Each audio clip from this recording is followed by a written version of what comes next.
You're good, Sarah. All right. Hi, everyone. Welcome to our 5th grade parent advisory. This advisory meeting will hopefully help you learn a little bit more about how to help your student learn virtually. My name is Miss Buckley. I'm the special education teacher for 5th grade. And my name is Mrs. Lamoth, and I'm the 5th grade math and science teacher. I am Miss Howland. I am a specialist teaching both ELA and math. All right, so let's get started.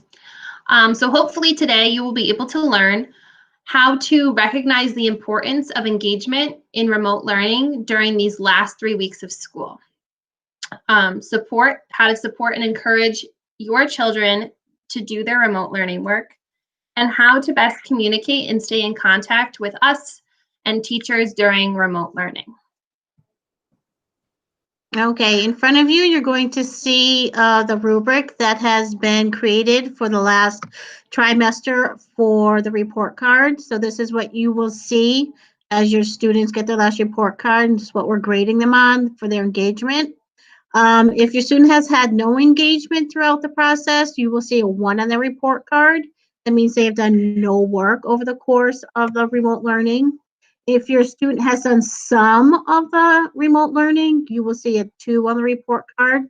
That means they have done a little of their work, less than 40%. If they have been doing the majority of their assignments, they are moderately engaged, they're doing a few of their lessons, they're going to see a 3 on the report card. That's between 40 and 69% of their assignments. And if they are rocking it out and they're doing all of their work, everything that's being posted, they're going above and beyond, they're online doing Freckle and at home, the HPS at home, all the assignments that are posted, you will see a 4 at the end of the year. That means they're high engagement. They've done everything that's being asked of them, no questions asked. So that's what we're aiming for. So that's what you're going to see for their final report card, 1 through 4, for their engagement.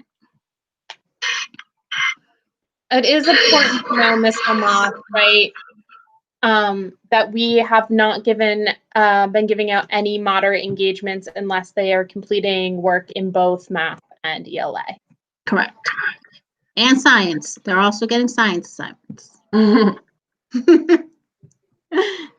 All right, and how can you help as their parents? You can help them by reminding them to access their assignments on hpsathome.com. When they get to that link, and we include that in Class Dojo, they can just click on it on Google. And when they get on there, they click on the elementary middle school link. Then they go and click on Peck, because that's the school that they attend. Then they click on grade 5, because that's what grade they are in. Then they go and find the link that says Costas, Lamoth, Buckley, Martins, Howland, ELA Math Science, and click on that. And then up will pop the assignments for the week. Included at the top of that page, there are links to 2 videos, one in English and one in Spanish, that will help you help your students access those Google assignments, where to find them, and how to share them with us, their teachers. On the next slide, you're going to see this is what I was just telling you about. This is what they'll see when they click on the link, and these are where you will see the links to the videos, Google Help in English and Google Help in Spanish. This is more of what the assignment will look like. It's separated into ELA, math, and science. And also students are given assignments in Freckle.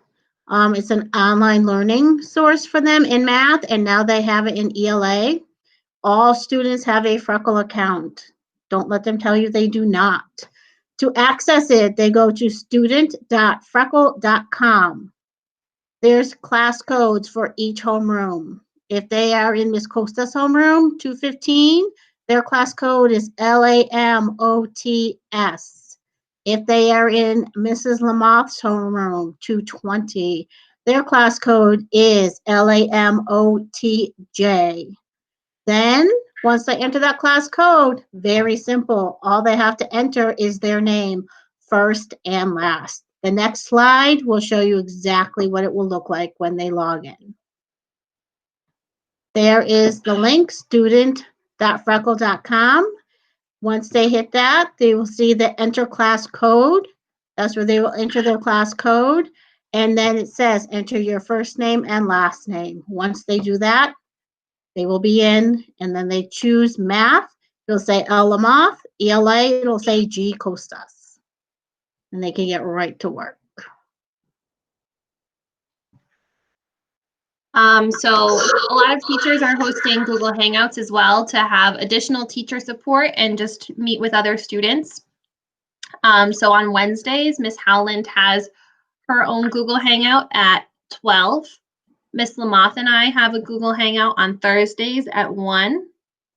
And Miss Costas does tutoring one-on-one if you contact her through phone or email. So it's an opportunity for students to ask for extra support. Additionally, we have our advisory time, which is every single Friday at 11.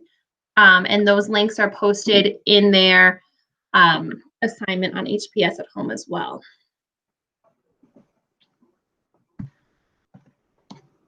All right, so let's talk about some strategies that we as teachers are using to encourage students right now, and also some things that can be helpful at home. So one thing that I'm really excited to talk about is that we are using dojo points to encourage students right now for being engaged in their learning. Students are earning 5 dojo points for when they're engaged. So that means that they can get this for completing HPS at home assignments or for completing 30 minutes on Freckle in either math or ELA.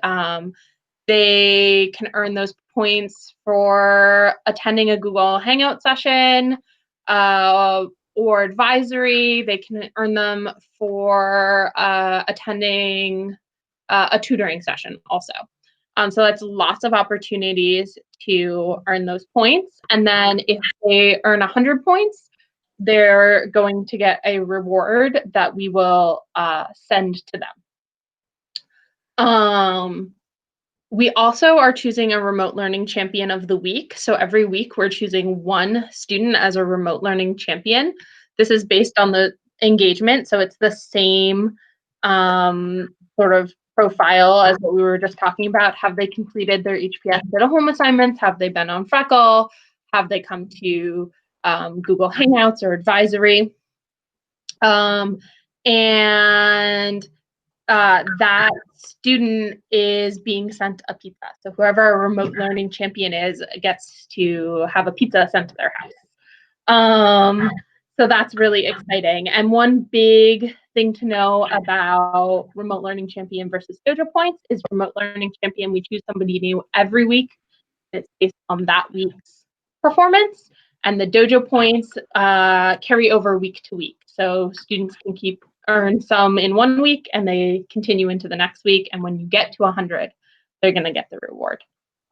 So those are things that we're doing as teachers to try and help your students be more engaged. But there's some things that can help at home. And one of those things is having some sort of schedule for your students.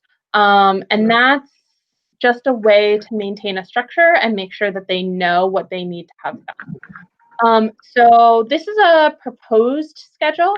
It's not necessary that you specifically adhere to this schedule. It's just a example that we have created for you guys.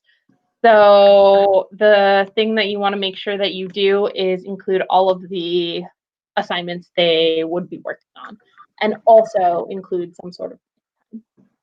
So you'll notice this schedule has on Mondays, it has Freckle in the morning and then a math assignment, and then a time for them to have lunch and maybe do some art or music or some play of some kind, and then some math Freckle in the afternoon. And on Tuesdays, they do math Freckle in the morning, then ELA, and then lunch, and then some ELA Freckle. And then Wednesday and Thursday are a repeat of those 2 days. And then Friday is a little bit different. It's got like advisory time and some time to work on Imagine Learning for our English language learners, or for other work that they need to finish that they haven't finished earlier in the week. Now, obviously, if you're attending one of the Google Hangout sessions, your schedule might look a little bit different, or you might need a schedule that looks different for your family, and that's fine. But having some sort of schedule that includes all of the elements that teachers are expecting students to work on can really help to create consistency and then increase the engagement of students. I think that was all I had on schedules. Does anything else, something they wanted to add? No, I think that covers it. So if any parents or families have any other questions, don't hesitate to reach out to any of us through email or phone. We're here for you guys, and we are more than happy to help because this remote learning thing is not easy. Ms. Lamont, do you have anything to add? No, like Ms. Buckley said, feel free to reach out for any questions. Have your students reach out to us for help. That's what the Hangouts are for as well. We put those in there for student support so they can ask those questions, ask for any help for their work during the week. Going forward, Ms. Howland has hers for the same reason. So please utilize us. That's what we're here for. We're here to help. We're here to make this as smooth as the transition is possible during this time. It's new for all of us. This is something we never saw coming or happening. Remote learning is new for us all, so we're in it together. So let's make it as smooth a transition as possible, and we're in it together. So please, hopefully, can get these kids to be successful as they are. They're all worth it. All right, thank you for taking the opportunity to watch this video of us giving you a little bit of information. And like everyone has said, if you do have questions, please reach out.